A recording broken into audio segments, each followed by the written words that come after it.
Assalamualaikum anak soleh dan solehah. Apa kabar antum hari ini? Alhamdulillah, kita bertemu lagi dengan materi lanjutan yang kemarin, yaitu memahami teks. Apakah anak-anak ustazah sudah siap untuk belajar? Semoga apapun rintangannya, dimanapun anak-anak ustazah berada, materi yang ustazah jelaskan hari ini bisa antum pahami. Insya Allah. Nah anak-anak ustazah, kali ini kita akan mempelajari tentang simpulan. Adapun tujuan pembelajaran kita pada hari ini hanya satu, yaitu siswa dapat menentukan simpulan dari sebuah teks melalui membaca intensif. Nah, sebelum itu, coba anak-anak ustazah pahami ilustrasi ini. Suatu hari Aisyah, seorang gadis kecil hendak mengambil sekotak susu dari lemari es. Namun abangnya berteriak, "Jangan, kata mama susu itu nggak boleh diminum." Aisyah membantah, "Masa sih nggak boleh?" Si abang dengan melotot meyakinkan, "Iya, tadi mama bilang gak boleh buka susu itu." Dengan wajah cemberut hampir menangis, Aisyah segera mencari ibunya yang sedang sibuk di dapur. "Ma, apa benar tidak boleh minum susu?" Lalu ibunya berkata, "Oh, bukan begitu maksudnya. Jika kotak susu yang satu belum habis, jangan buka kotak yang satu lagi." Nah, anak-anak ustazah, ilustrasi ini adalah salah satu contoh jika kita tidak tahu konteks masalahnya, maka kalimat kita akan bisa menimbulkan kesalahpahaman sehingga kita terlalu cepat mengambil kesimpulan. Nah, kita dianjurkan untuk tabayun dulu ya. Oke, anak-anak ustazah. Sekarang, apa ya kesimpulan itu? Simpulan adalah sesuatu hal yang disimpulkan atau hasil dari menyimpulkan. Itu makna dari KBBI yang ustazah ambil. Selanjutnya, kesimpulan merupakan sebuah gagasan yang tercapai pada akhir pembicaraan.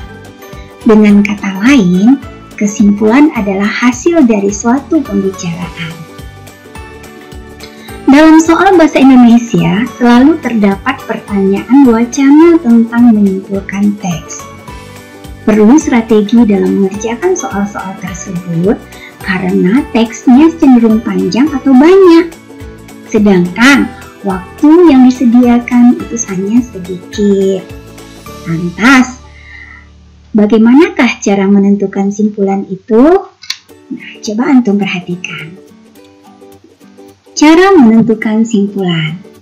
Yang pertama, baca isi keseluruhan paragraf kalau dia berbentuk paragraf. Yang kedua, tentukan jenis paragraf tersebut. Jika dia paragraf induksi, berarti simpulannya bisa diambil dari kalimat terakhir. Namun, kalau berbentuk paragraf deduksi atau deduktif, simpulannya bisa diambil dari kalimat pertama. Nah, cara yang ketiga adalah cari ide pokok paragraf. Ide pokok itu terletak di dalam kalimat utama. Nah, ide pokok itu merupakan kata kunci ya nak, atau kalimat kunci dari kita menyimpulkan paragraf. Dan yang terakhir adalah simpulan itu berisi makna tersirat atau tidak tertulis dalam teks dari hal yang sudah dijelaskan dalam teks. Simpulan menjelaskan keseluruhan isi paragraf secara singkat dalam bentuk kalimat pernyataan. Nah, anak-anak ustazah, simpulan dengan ringkasan itu berbeda ya. Simpulan kalimatnya diambil dari informasi-informasi penting yang kalimatnya berdasarkan pemikiran kita. Sedangkan ringkasan kalimatnya diambil berdasarkan informasi-informasi penting yang kalimatnya sama dengan teks. Atau kata lainnya, simpulan itu kalimatnya tidak ada di dalam teks. Sedangkan kalau ringkasan kalimatnya sama dengan teks.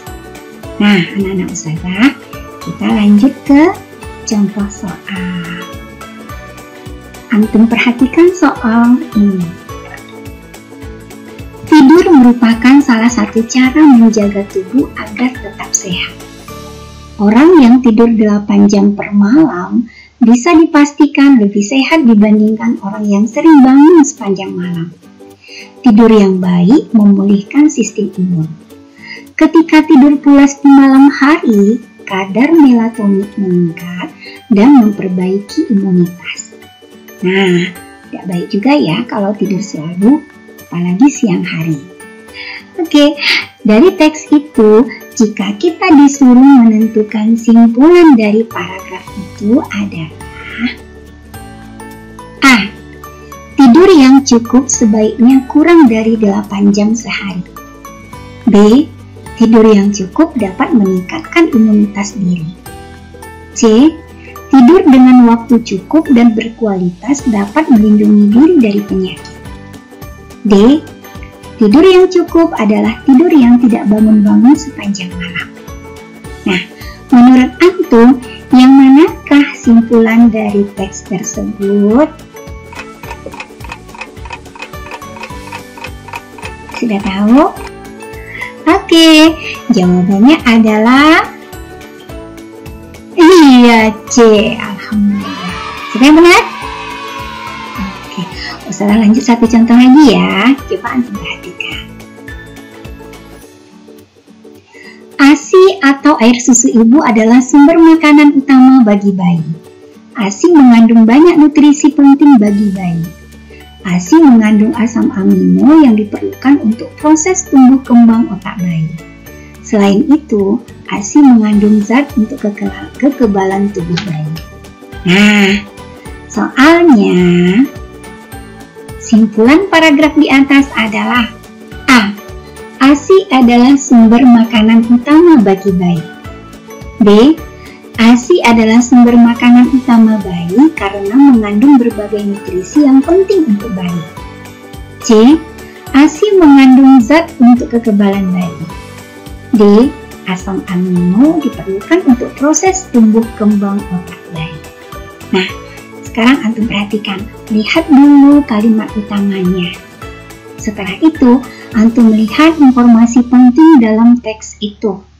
Antum gabungkan, lalu jadikan dia simpulan dengan menggunakan kalimat sendiri. Yang manakah jawabannya ya?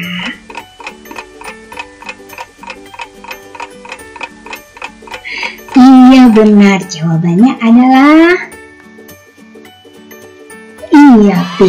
ASI adalah sumber makanan utama karena mengandung berbagai nutrisi yang penting untuk bayi. Nah, nampak kan nak?